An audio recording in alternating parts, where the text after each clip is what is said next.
Today we're here at Epcot's Festival of the Arts, and we're about to take you around the world to taste the best of what the festival has to offer.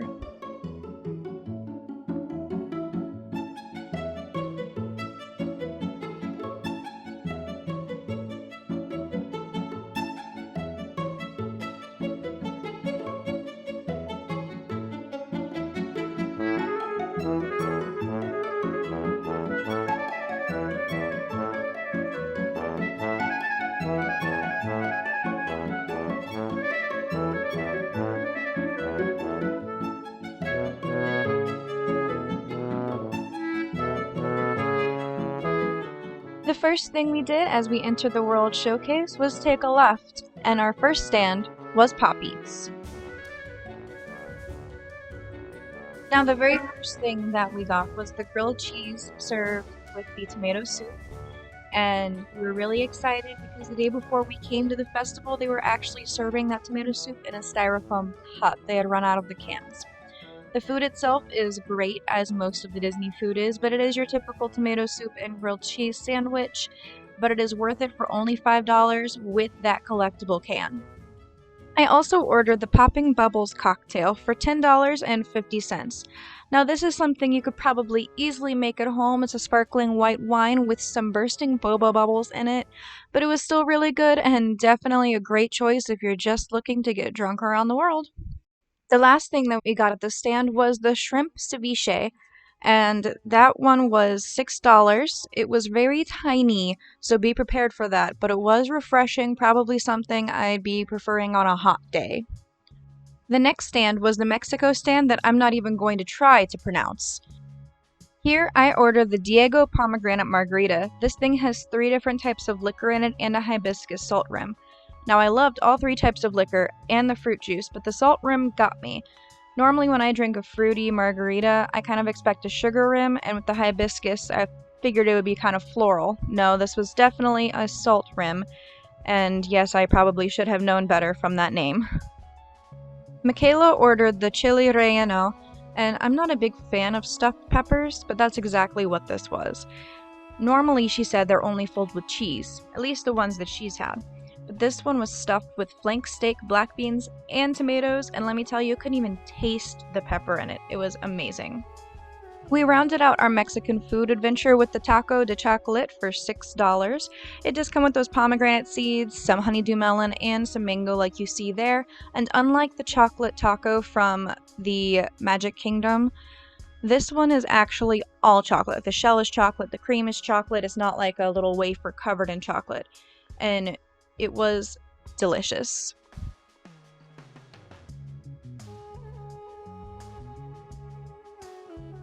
After stopping for one of those many photo opportunities located throughout the park, we made our way through Norway since there is no food stand for the Festival of the Arts, and we made our way to China and the Painted Panda.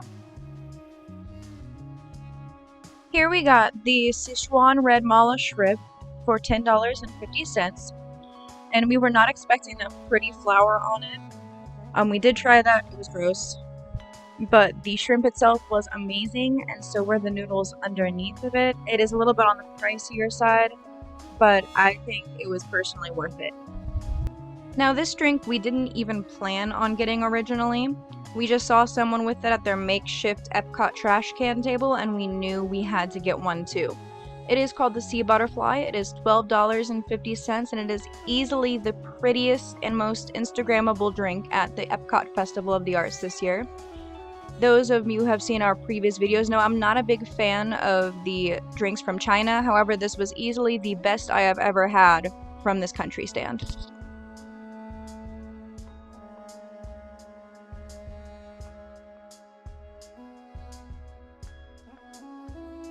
We downed the last of the Sea Butterfly, and then we made our way through the rest of the China Pavilion and over to the refreshment outpost.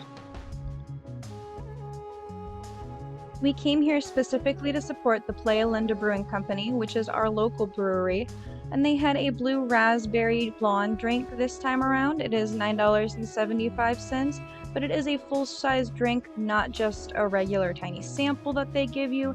And it was amazing. You can see that bluish tint on that drink there, and it definitely had the blue raspberry aftertaste to it. Then it was off to Germany.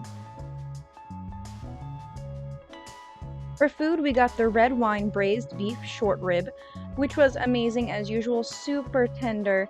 It is $8 and it is a repeat from last year, so I'm assuming that this will be back at other festivals in the future.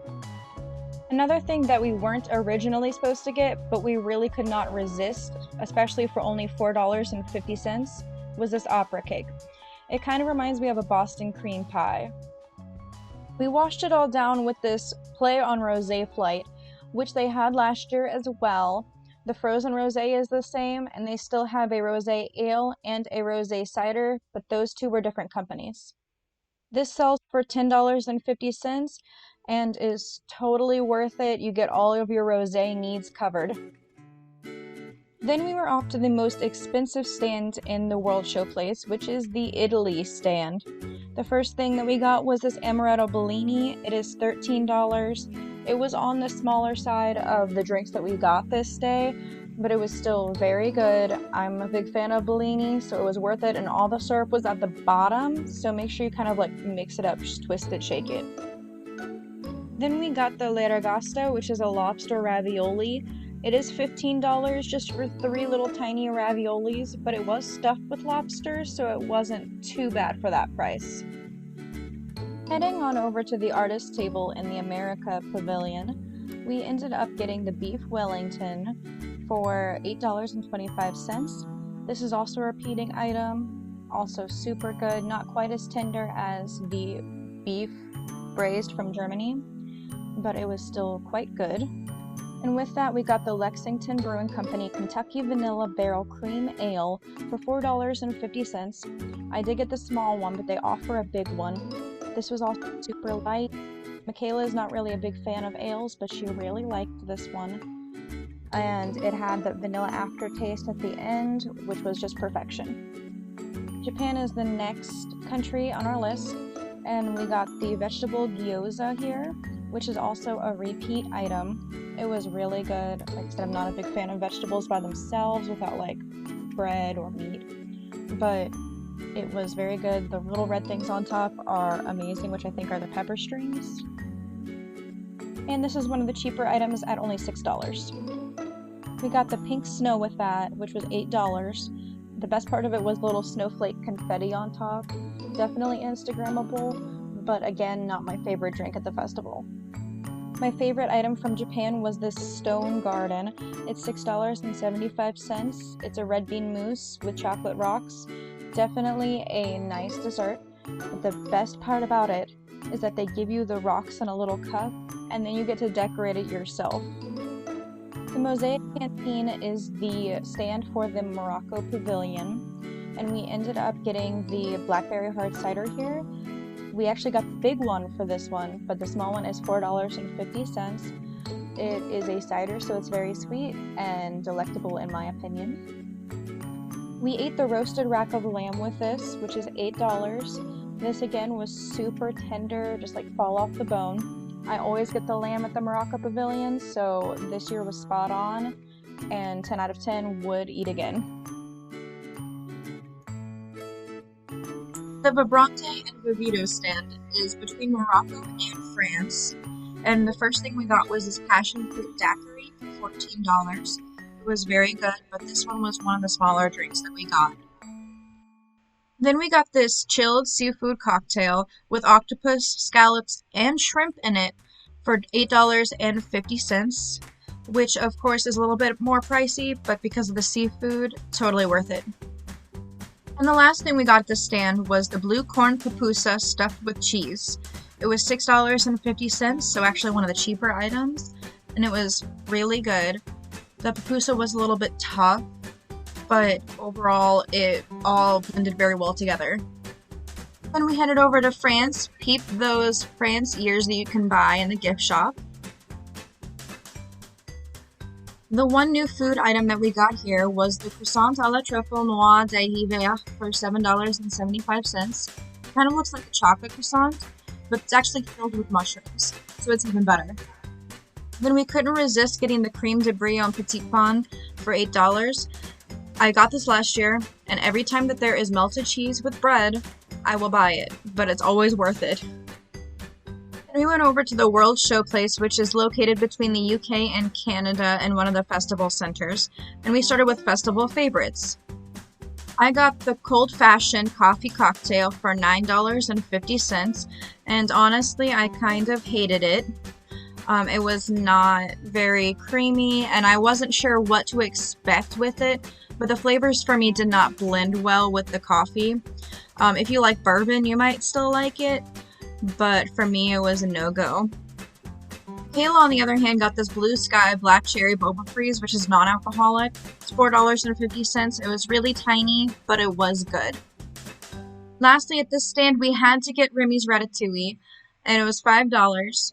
Again, I'm not a very big vegetable person, but this was honestly kind of amazing, and I can't tell if it was because it was just really good, or because the cold-fashioned coffee cocktail was so bad. The last place we hit up on this trip was the Painter's Palette, also in the World Showplace. This time I got the frozen rusty nail cocktail for $15. Still wasn't great, but definitely better than that coffee drink that I had the last place. And that rusty nail is chocolate, so that made it so much better. We also got the prime steak tartare for $8.50, and it does come with a quail egg on top. A lot of people apparently don't know how to eat that. What I did was I just broke it and dumped it over the steak. I don't know how that's supposed to be how you eat it, but that's what we did, and it was amazing. Last but not least, we had to finish off with dessert, and we got this pistachio cake with the cherry mousse and the cherries, and also a little bit of chocolate, I think, in there. It was amazing as well. It was very soft, very chocolatey, very rich. Definitely worth it, and it was only $5.50. That was the end of this trip, but we will be returning this coming weekend to make another vlog to hit up some food that we missed, including some stands like Canada. So definitely stay tuned for that. I might go ahead and show you guys the app that I use to organize all my food lists for this. And yeah, I'll see you guys next time. Don't forget to like and subscribe.